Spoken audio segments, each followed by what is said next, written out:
all hot Papercraft. Hello, welcome to another video about Blender basics for paper models. And if you haven't seen the previous videos, you might want to do so, because things mentioned in this video may relate to things that have been explained in previous videos. So you might want to go back and watch those videos. You can find them in the description. And this time I'm going to talk about unwrapping and texture paint. And so why do we need unwrapping at all? Because as we should have learned in the previous videos, we can just export to the paper model. We define the seams and then we export as a paper model. But the thing is that if we want to go into texture paint, we must assign a pixel image to as a texture for the object. So in that case, we must unfold within Blender first, so we may assign a texture map and then create a texture map. And of course, before you unwrap, it's actually usually better to define all the seams in the way that you want. Also, another thing that would be good, as I mentioned in the previous video, is that if you have several different model parts which are different objects, to unify them into one object, because you can only assign one, well, at least I don't know how to assign multiple texture maps. So the only thing that I know is, like, you have one big object, and you assign a texture map to that.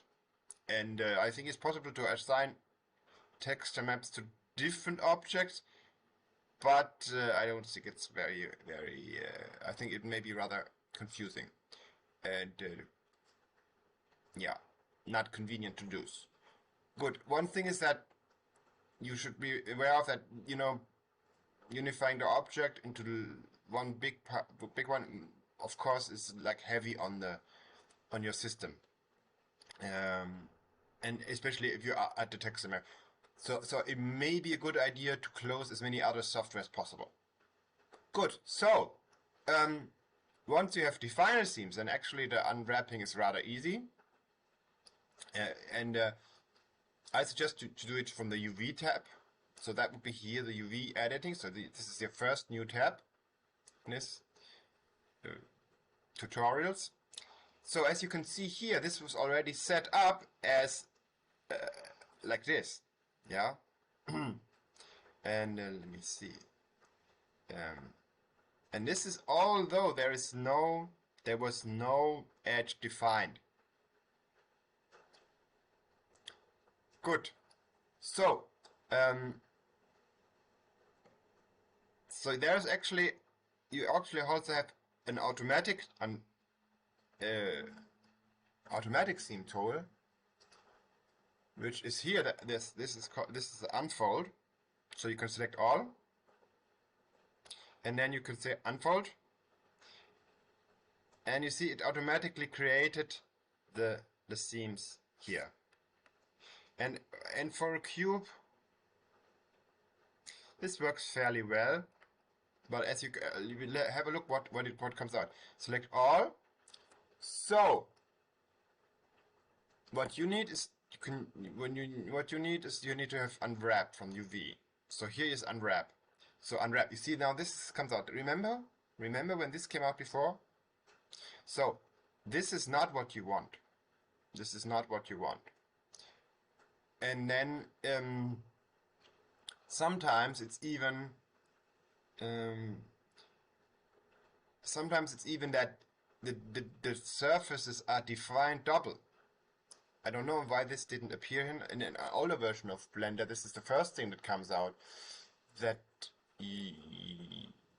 it's let me try to go back to show you this, what happens. And you see this is actually already correct, right? So I select all and unwrap. And so it's So actually, so there's something that has been changed, because in previous versions there was another thing that came out. Well, so one thing that you should be aware of, and this is very, very important because it gave me a lot of pain until I found it out. One thing that you should be aware of is that a model can have several UV maps. And for this, you need to go here. You're in the triangle. This is the triangle, vertex. I don't know what this stands for. Or for data. So here in data, you have UV maps.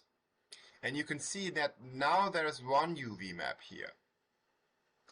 And later on, you may have more UV maps here. Oh, you see now? Oh, okay, this was just two sides selected. So I select all. And I unwrap. And I don't know what it says. Is it unwrap failed to solve? I have no idea. Good. So, but anyway. So remember this, that you have different maps, because it can lead to rather strange results. So, and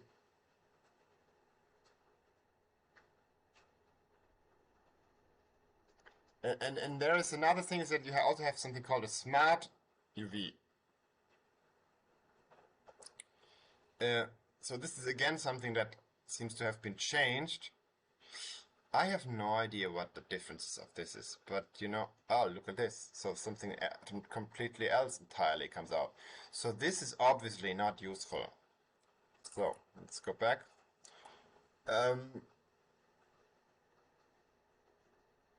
So now we want to get into texture paint, and so for texture paint, I already prepared this object. As you can see, this is like, yeah, pill or something like that. A balloon, or I don't know. So as you can see, themes were already set up. Yeah, I set up the main theme in the bottom, so that when the model is seen from the top, you don't really see the theme. And okay, let's see how this unwraps. So, and also again for comparison, we're going to, so this is, I will just do unwrap. Oh, I need to select everything, of course. And you see what comes out here in the beginning. See, this is not something that you can use. This is not something that you can use, because a lot of the parts are actually missing. You see that? So, this is why you would have the UV and unwrap. So now it follows the themes. Just to give you another idea, let me go back and delete the themes. Clear all the themes. Now unwrap.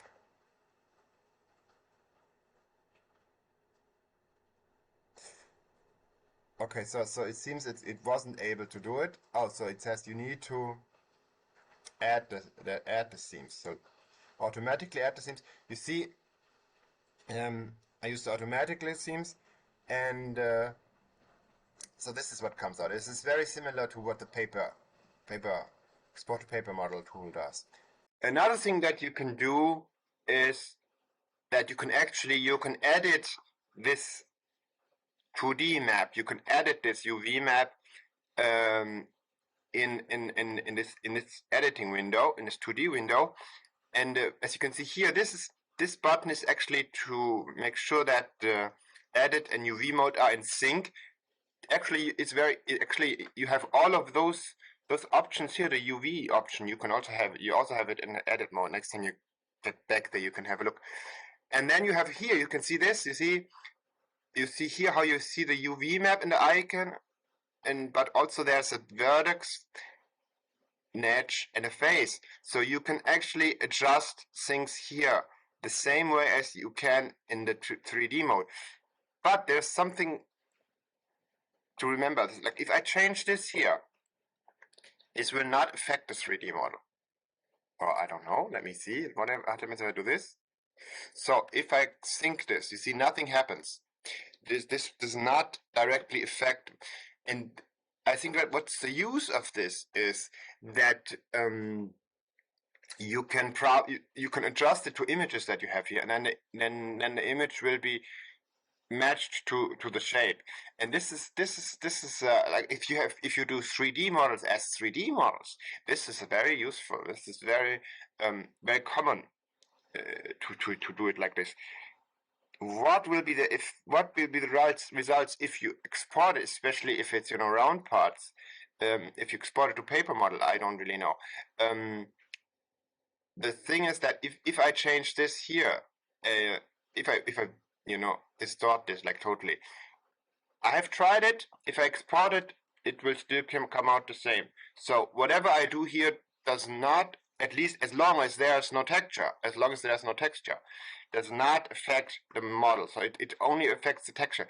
What might probably be done is that you create a texture map here and then adjust things here so they fit better, and then export. And the question is whether it will come out correctly. That's something to explore maybe in another video. Yeah, so this is and everything else, you can also do everything else here. Yeah, you can rip. This is a tool which you don't have yet. It's also something that will still need to be maybe explored in another video.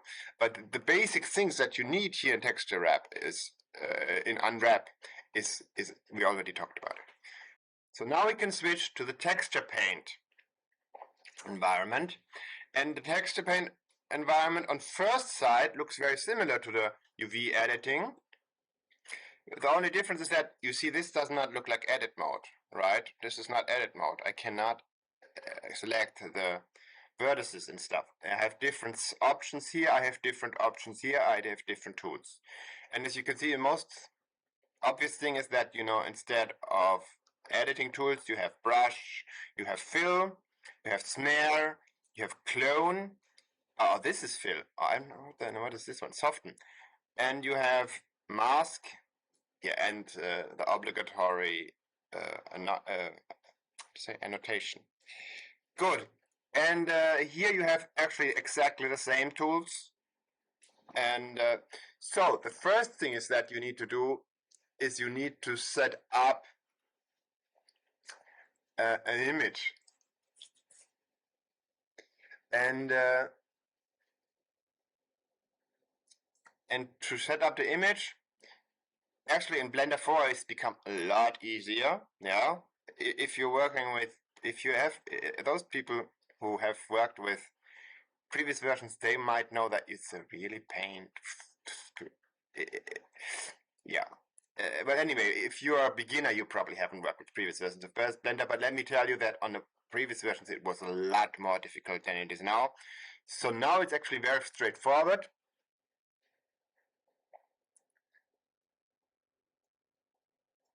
So you just go here at the top of the 3D viewport. You have pull down here where it says texture slots. And this says, now it says texture slots because no slot has been defined yet. So here you have mode material. You should leave this as material. Yeah, don't mess with this. You could switch it to single image. But I'm not sure what it does. So when I tried it last time, I just left it at this. Good. And the thing is that normally in old versions of Blender, you would have to set up a material first before you could use texture paint. So what this does now is actually setting up the material automatically for you. That's why I recommend to leave it at this, because if you change it to single image, I don't know what will happen.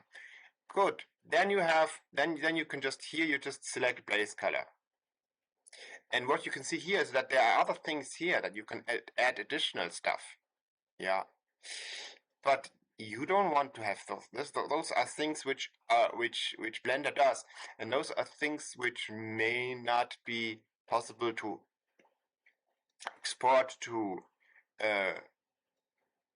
paper model. You see, material also includes things like fur or something, I think, or at least leather, and those things they cannot be exported to a paper model. At least I don't think so. And so you switch to base color, and then you have this add a new paint slot, and then in the new paint slot you can set up the images. So you can have the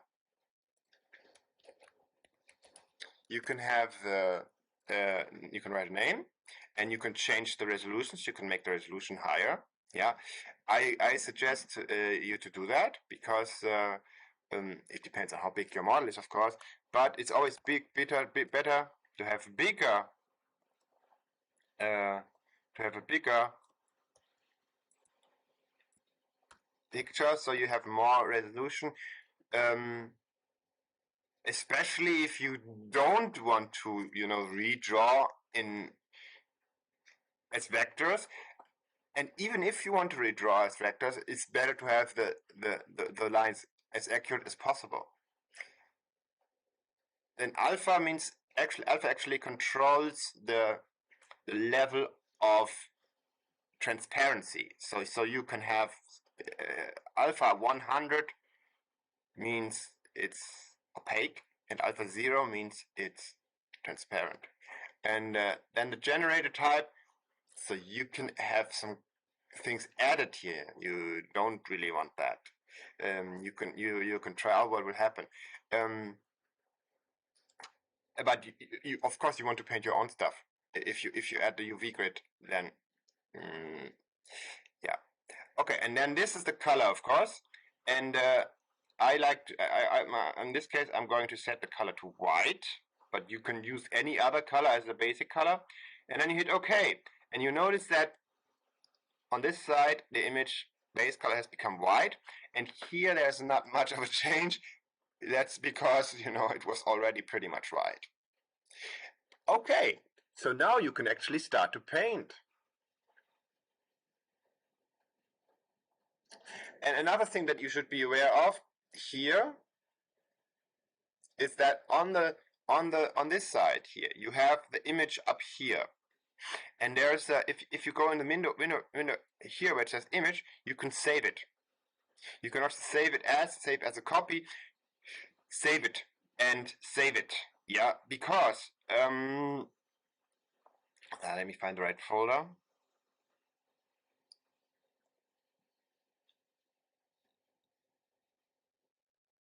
Okay, never mind. This takes too long. But yeah, just here, Papercraft. Okay, so save as, and you can also select to save it as PNG or as a JPG, which are the only two which make sense. But if you want to have alpha, you're going to need JPG. You're going to need PNG. But then again, alpha is pointless anyway, because whatever is transparent in your image will be white on your paper model later. So you don't have transparency. It's not like you can do a canopy by printing transparent color on a paper. You can also adjust the compression. Yeah. And so actually it might be a good idea to set, if you have the capacity, to set this up, because then the quality will be much better in the end. Yeah. Okay, so maybe something in the middle is a good compromise. And you can also make black and white color. Yeah. And save this image. Good. And so now you can start to paint. But before you start to paint, let's have a look at the draw menu. So the draw menu appears here in the tool. So the tools are in the top of this right pane, and they have the screwdriver and wrench, not to be confused with only the wrench. Okay, so here, as I said, now the current tool is draw, and here you have different brushes, and what you have here are, you see, enabled modes. That is because you have different modes in which you can use a brush. Yeah, you can vertex paint, for example, you can weight paint, but those are not things which you use here in the texture paint mode. So just just leave this a texture paint and you will stay clear of trouble. Good. And then here in the image paint tool, you actually have, you can choose between different tools. Those tools are actually exactly the same, also in exactly the same order as you have here. So as you can see, if you look at, I can't point the mouse at both at the same time, but if you can see here at the top, you have draw, then soften, then snare, then clone, then fill, and then mask. Good. So you don't really need. I don't really know why you would need to change this here. Maybe if this tool menu is not there. I guess this is for other modes. For other modes where those tools are not present. Good. Then the next thing you have here is you have blend. Haha. This has nothing to do with Blender. Why the software is called Blender? This is called. So the default setting here is mix, and this is actually, if you've worked with Photoshop, you might know that there you have something where you can set the, I don't know what it's called in Photoshop, but you have like something where you can set how the layer reacts. So you can have the regular level layer normal, you can darken it, you can multiply, you can soften, you can have different kinds of light. And this is pretty much the same thing, because you can set like what you do, how will it affect what is already here. And the difference only is in Photoshop you can have something on a layer and then you can randomly change this. The difference here is that this only works for the things that you still are going to draw. So if you're changing this mode, then this will only affect what it can only affect your future events and not the past. Good.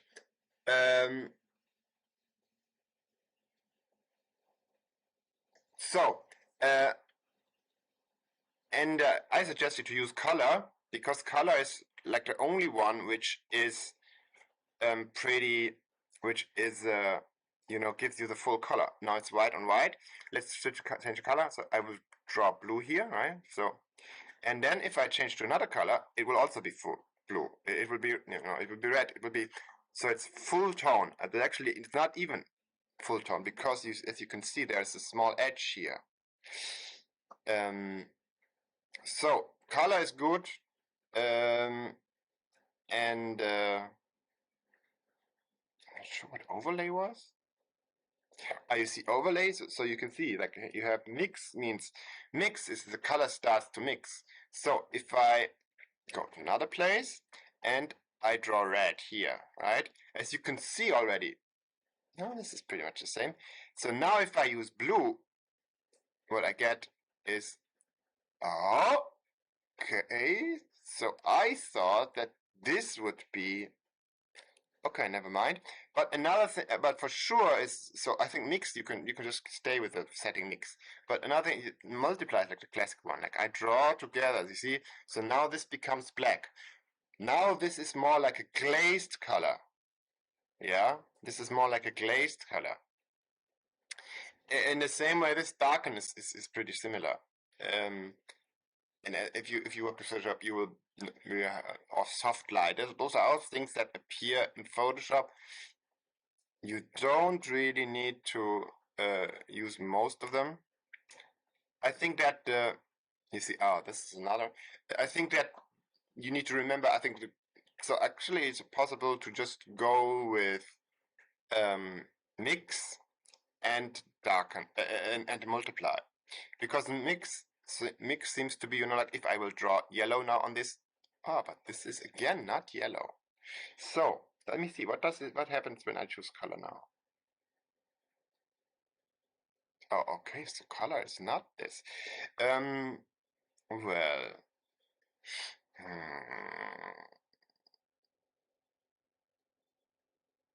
overlay, no. So actually, I always thought that color would be the one which is the one which is opaque. Maybe this is just a matter of the view. Maybe this is just a matter of the view. Maybe it's just like greenish because you know, let's see, it's basically removing the I don't know why the edge stays here. But anyway, so you can explore these things. You know, I don't know all of them. Let me just make everything white again.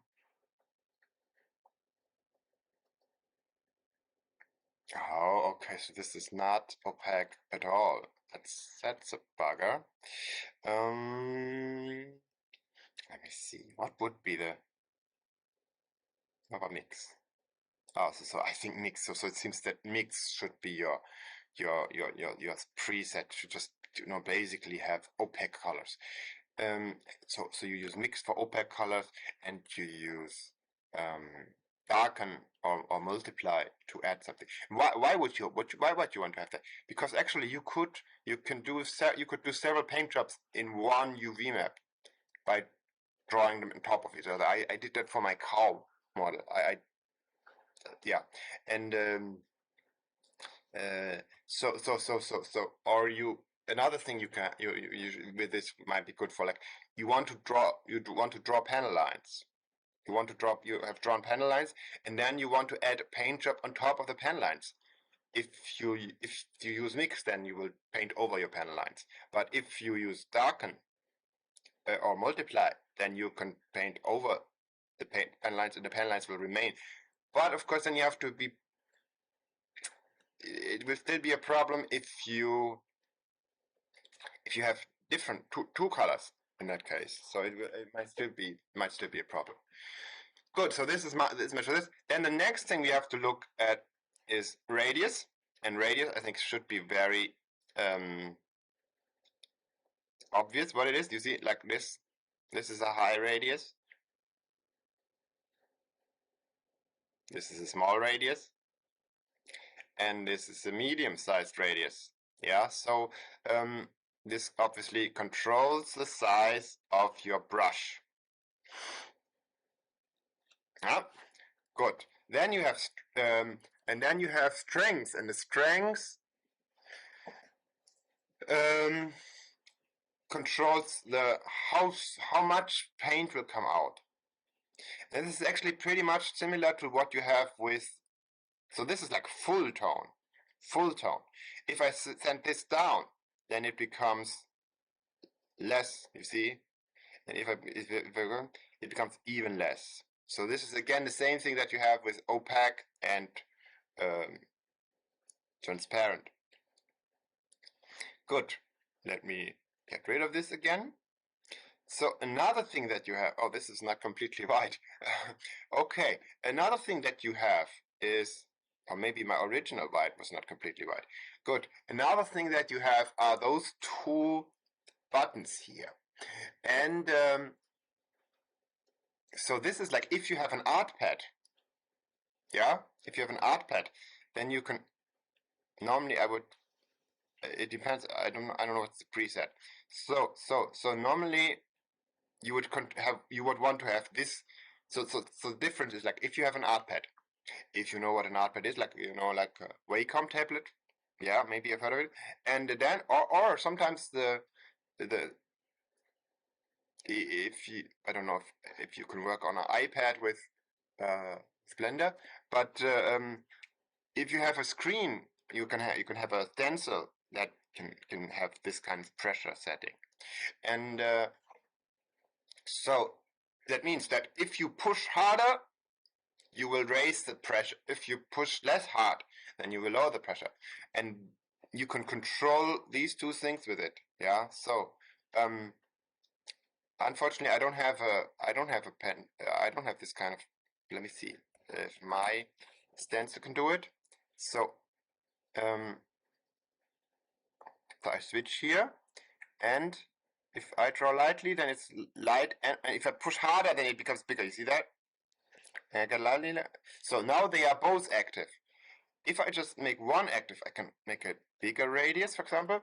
And then if I draw really lightly, it's very thin. And the more I put pressure, the more big it becomes. Anyone who is seriously doing illustration digital illustration knows that this is very, very useful.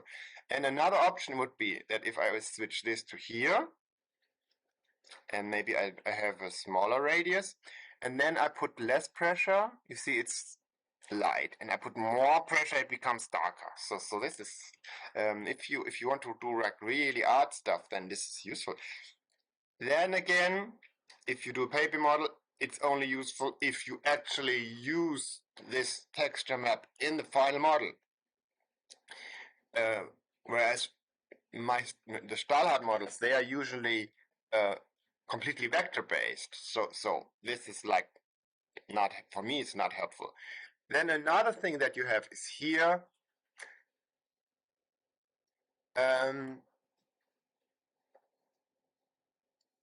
So this is like something like how this setting, the radius and strength setting, are handled across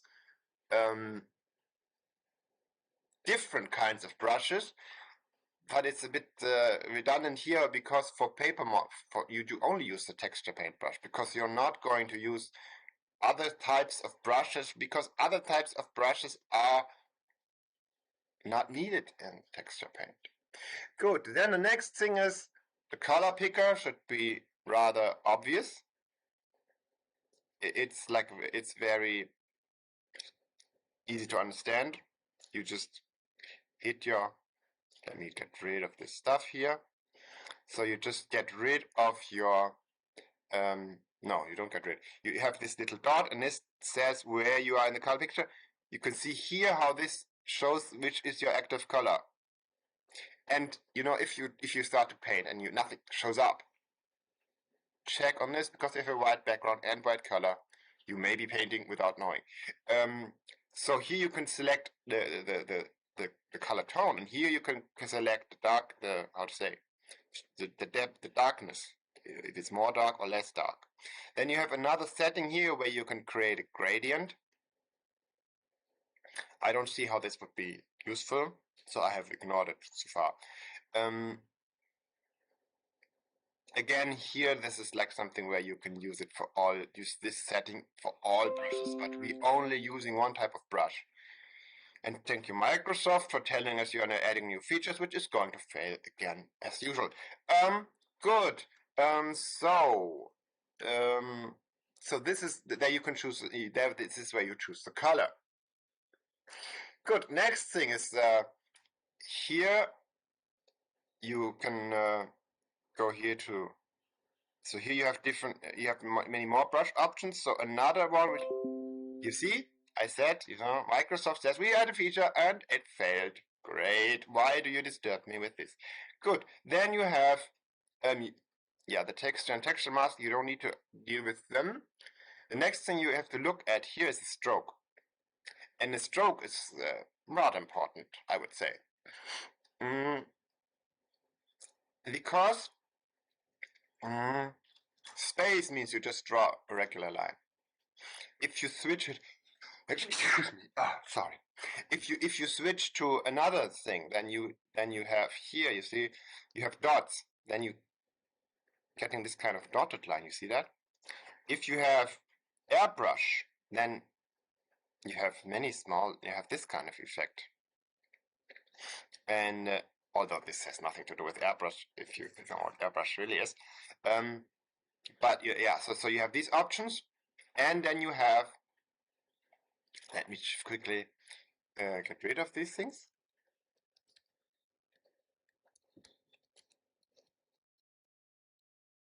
And so then you have another thing, which is line, and I think line is like super useful. But go to the make the radius a little bit smaller. Oh, this is still rather big. Let's just say several pixels, 3 pixels. Okay, and line is what it does. If you hold the mouse button, it will pull out a line, and it will paint a line. So, for example, for panel lines, this is like very good, because you can just draw the line. If you switch to orthographic view, you can just draw the line in orthographic view, and it will automatically be you know, now it's straight, but if on the parts, it will follow the parts. You see that? So again, remember that the brushes are always dependent on your view. Yeah, so this is very useful. Then another thing which is potentially useful is the curve. And the curve is supposedly you can draw a curve. Again, excuse me. You can draw a curve, and then you will have the curve as stroke. Unfortunately, so far, maybe here, draw curve. No, you see, so far I wasn't able to figure it out yet. How to use this?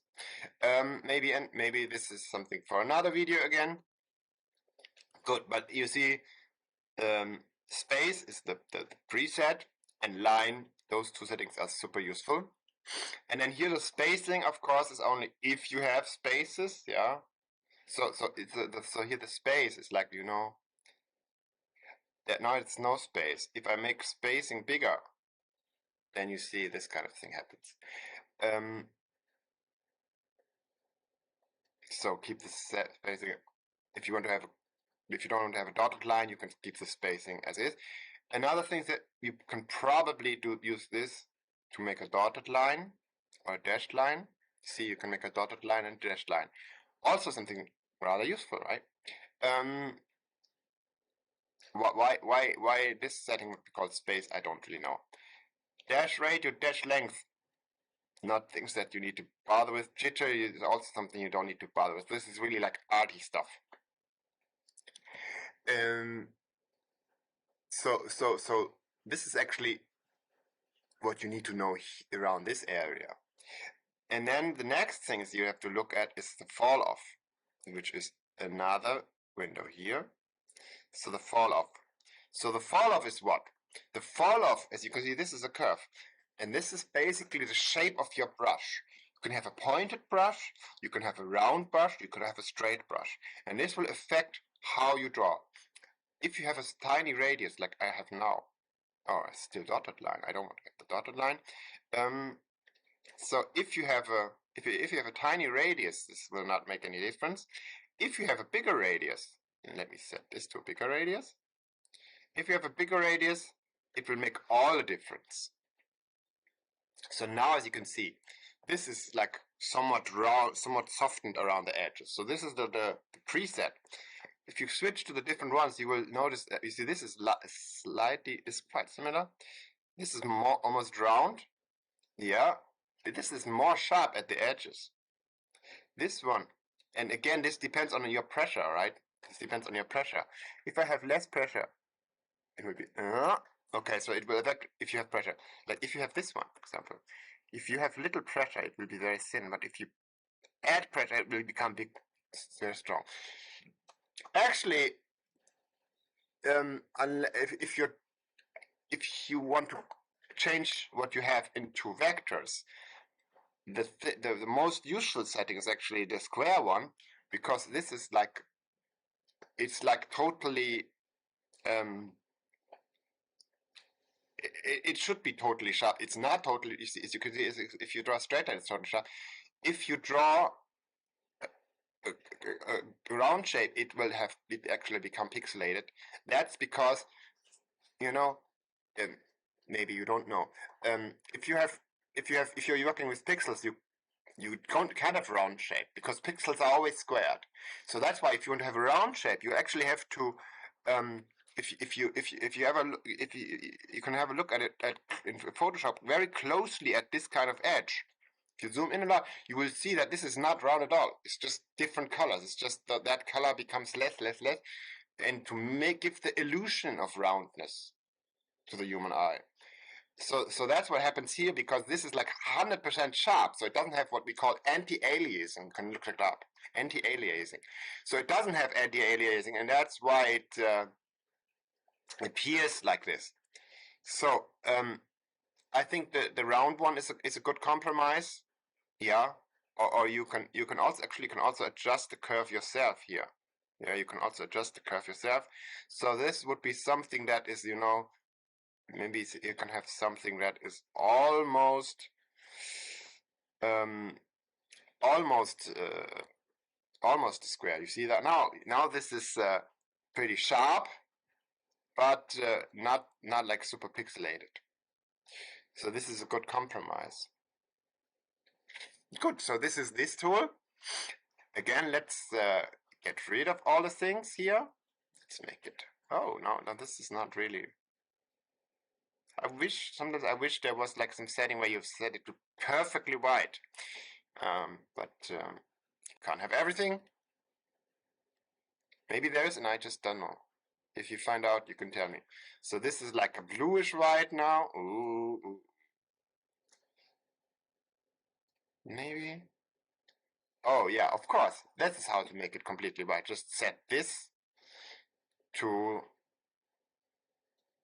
0.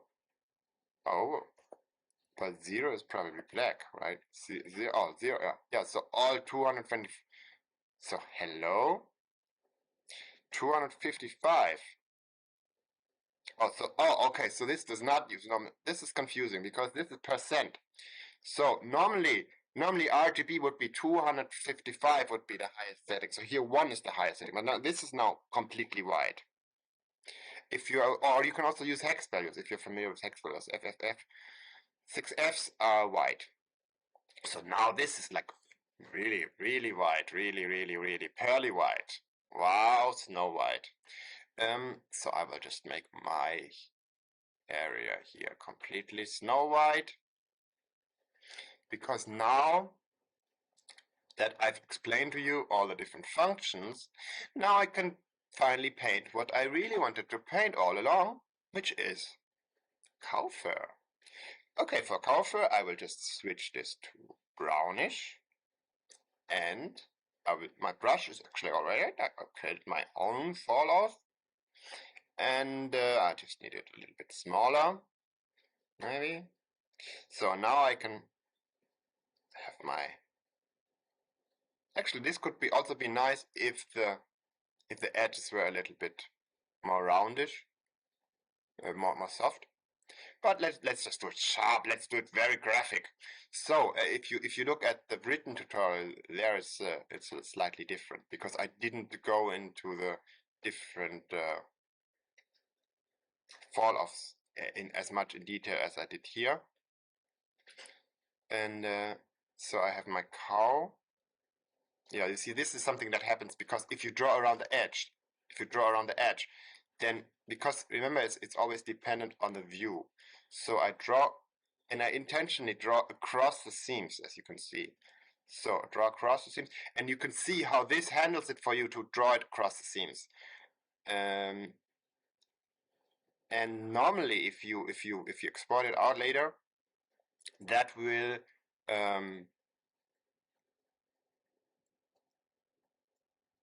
if you build it and then it should align properly across the seams. Maybe this is not, those are not really, it's not really cow fur. Maybe the dots are too small, but hey, it's just to show you how this is done. So I have finished painting. Oh, what, isn't it beautiful? Good. And so you have this, right? And let me just quickly save this and let me show you something else. Let's go back to this for a moment. Another thing that you should be aware of. So it may happen that you start your texture, you start your texture pane, and you create the layer, you create the level, yeah, and then you want to start painting. But oh, look at this. This is white? No, this is not what I painted. Oh, why does it come out here? I painted on this side. If I paint here, what happens? You see this? It's coming out on the other side. Actually, it's coming out on the other side. And if this kind of thing happens, so if I switch color here, I paint here, see, nothing happens. See, nothing happens. it's coming out at the other side. It may also be that it's coming out on the back side of this. Yeah, it may also come out at the back side of this. So what is happening here is that for some reason the area, because what you need to remember is that those surfaces, every surface has a front and a back. It's defined in the software. In Blender, you don't really see them. It's not displayed. In SketchUp, for example, in SketchUp, you can set it up that you can see that the front is a different color than the back. So you will not be aware of which is the front and which is the back. And this is exactly what happened here. Yeah, this is exactly what happened here. And so if this happens, what you need to do is you need to go to edit mode. You could also switch to edit mode here. You switch to edit mode and you go into mesh and normals and flip.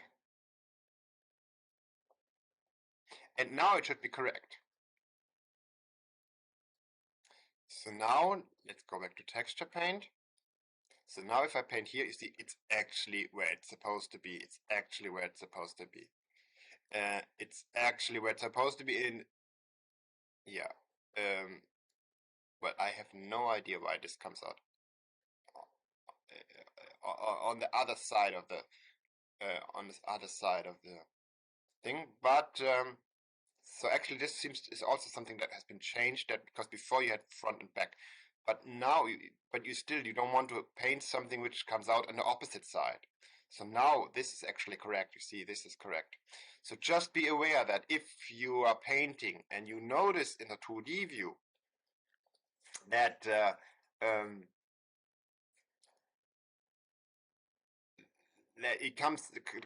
paint comes out where it's not supposed to be, yeah, then you know what you need to do.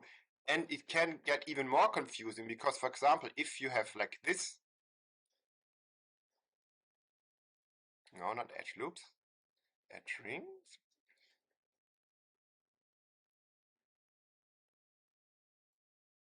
Why does it not do it? Oh, okay, because this is, let me see. So, if I just flip those ones, yeah, right?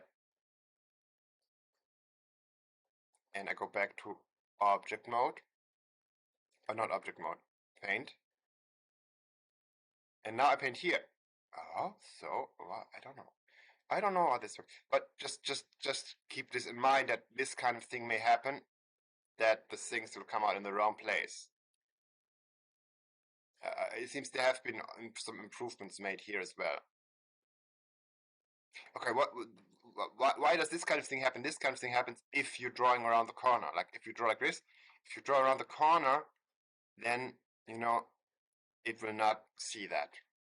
So if you draw around the corner, you need to make sure that whatever's behind the corner will be seen. You see, like here, I draw here, I will draw here. You see that here where the corner was not seen but behind the corner, it doesn't draw. But here it does draw. So this is something that you also need to pay attention to. Okay, then we actually finished painting, and this means we can export out. Oh, another thing that I wanted to make you aware of. Another thing that I wanted to make you aware of is, let me switch this to completely white again.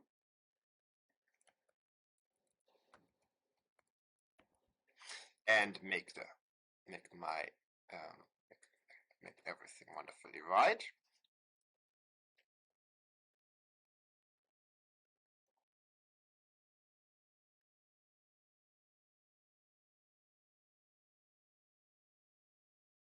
So another thing that that you have, let me first make everything white. Oh, and this is, yeah, you can see that here. So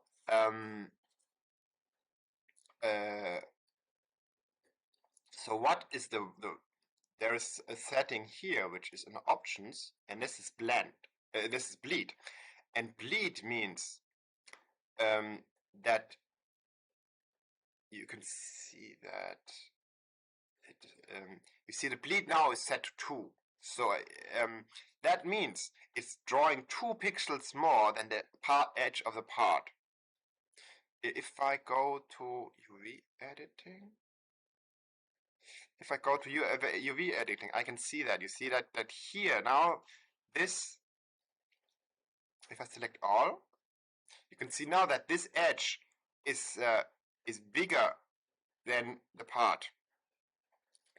So if I go back to texture paint, and now you can see it also here as well.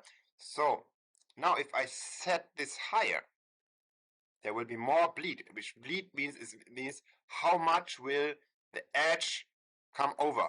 You see now I draw over here. You see how now here the bleed becomes bigger.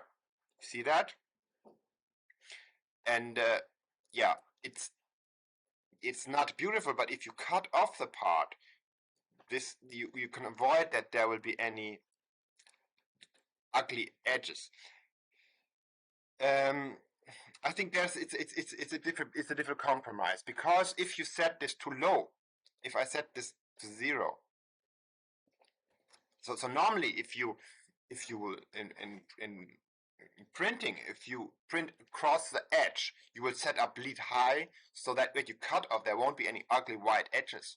But when we create a paper model, we actually have the part edge, which we draw as a line anyway, unless you are prepared not to do that. Of course, you can also not do that. So now we have this finished. Now we get back to this one, and we have this. We finished this. We finished the texture painting here, and now we want to make sure that it's working properly. First, switch to shading. See if it shows up here. And in the older Blender version, you would have to set all of this up. Fortunately, Blender 4 does this automatically for you if you do it in the same way as I described. And then another thing that you can do is, like, if you go to layout, once your texture paint has been set up, you can actually activate the material preview here in 3D viewport, and that will display your texture. And another cool thing that you can do is you can actually still adjust it here, you see. And even if you adjust it, the texture will change along with the part. Maybe not always, better pay attention. Okay, so let's just export this one out. So I will export this out, export, and to paper model. And the most important thing is I need to turn on from materials here. And what this actually does is, I don't know why, it opens the outer highlights. You don't want to have those, because they will make some white edge around the part lines. And I will set this size to 1 to 60, so I can later export another time in the same size, also to make sure it's on one page. So I will export it, and wait a moment, and you can see it was exported, and then export another time, and now again 1 to 60, and now I will not use these two, and I will need to enter a new name.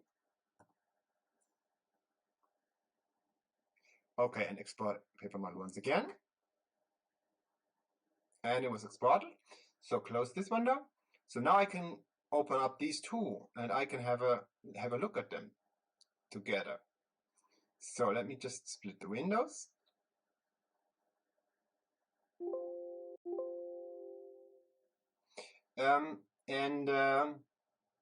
As you can see here, that this one has the bleed. You see that the brown is going across the edge a little bit. And here, well, you also have the bleed, but it's not so obviously. But you have all those tiny tabs, right? You have the annoying numbers, which are not really helpful, and you have too many tabs. And so that's something that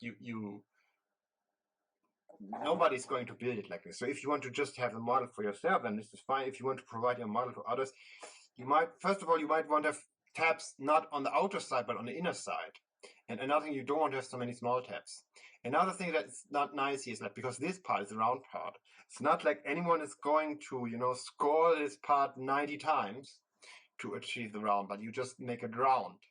And the thing is that within Blender, you can't really get rid of this dashed line.